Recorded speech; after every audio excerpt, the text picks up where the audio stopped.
Hello, this is Alex from phpacademy.org, and this is another video for the new Boston. We are dealing with functions with return values in this video. If you haven't already watched the other two videos on functions, do so. Now what we're doing is we are asking the question, what do we want to do if we want to, say, do a function inside a function? We don't want to necessarily echo the contents of a function out. And for this we use something called a return value. We return a specific value, or the value that's calculated within a function. This can be a string value, this can be an integer, it can be anything, any variable that we can return. Now the idea of the program the small program I'm going to create in this is we want to create a function that divides two numbers, but we also want to create a function that adds two numbers.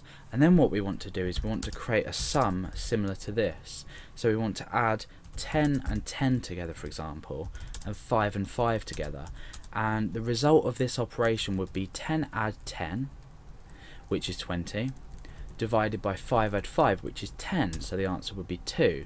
20 divided by 10 is 2. So this is what we want to do. However, if we're creating our function here called add, and we are taking two numbers, so number 1, number 2, and we're echoing out number 1 plus number 2, what we're doing is we're outputting this result to the browser. We're not storing it as a variable, we're just simply outputting it. Now we could say create something like result equals, and then we could say echo result. However, we're not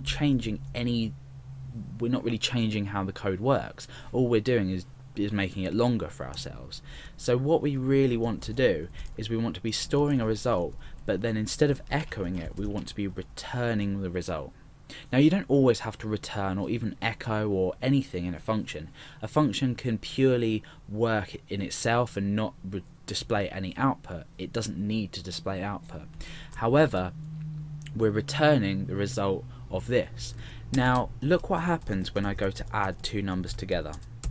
We add 10 and 10. We're putting an argument in here which is 10, that's equal to number 1, and then 10 which is equal to number 2 here. So the result is going to be basically 10 in this case, add 10, and we're returning the result which will be 20. So I've called this. Now what's going to happen? Absolutely nothing. And the reason for this is this now is equal to 20, but we're not doing anything with it. We're calling the function and we're supplying it with arguments, but we're not doing anything with it.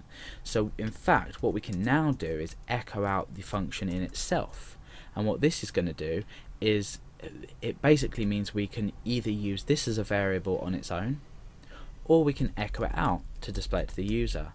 So this will now echo out 20 to the screen. And what this means is that I could say add 1010 plus 100 and echo that out. So what we're doing is we're including this function, the called function, inside another mathematical sum. So now let's refresh and we should get the result 120, which we do. So you can see now that instead of echoing a value, we're returning a value. Therefore we've got so much more freedom now to use this as a variable in itself. So the example I showed was we had an operation here which was 10 add 10, should really be displayed like this, 10 add 10, and 5 add 5, and the result of this is going to be 2. So how are we going to do this? We need a function to add, which we've already got. We've got a function to add up here, which we can use for this, and we can use for this. We don't need two different functions. We can add 10 and add 5, add 10 and 10, add 5 add 5, and it will produce the same result with the same function. But now we need a function to divide. So we create a function to divide exactly the same way as we've done. We supply a number in here, so number 1, number 2. Now these values here, these variables here, are superficial. They're not actually declared variables. They're just telling you what, well, they are, but they're just telling you what we need to read in. So you can name them the same name. We've called number 1 and number 2 here, and we've called it number 1 and number 2 here. So we can do exactly the same thing. Result equals number 1 divided by number 2, and then we return the result. Okay, so now let's run this program to make sure we don't have any errors, which I don't think we will do. No. Now we need to take the original sum that I wanted to achieve, and we need to put it into practice with just these two functions. And it's simple. We need to create a variable called result, or you can call it anything you like, and in fact, let's call it sum, and that is equal to divide. Okay, we need 10. We need a value here and a value here. So what we can now do is add something inside this function. So we're adding 10 and 10, and we're adding 5 and 5, but we're dividing 20 now by 10. So we've declared, or we've called a function within a function. Instead of echoing it, returning values. So now down here we can simply echo sum.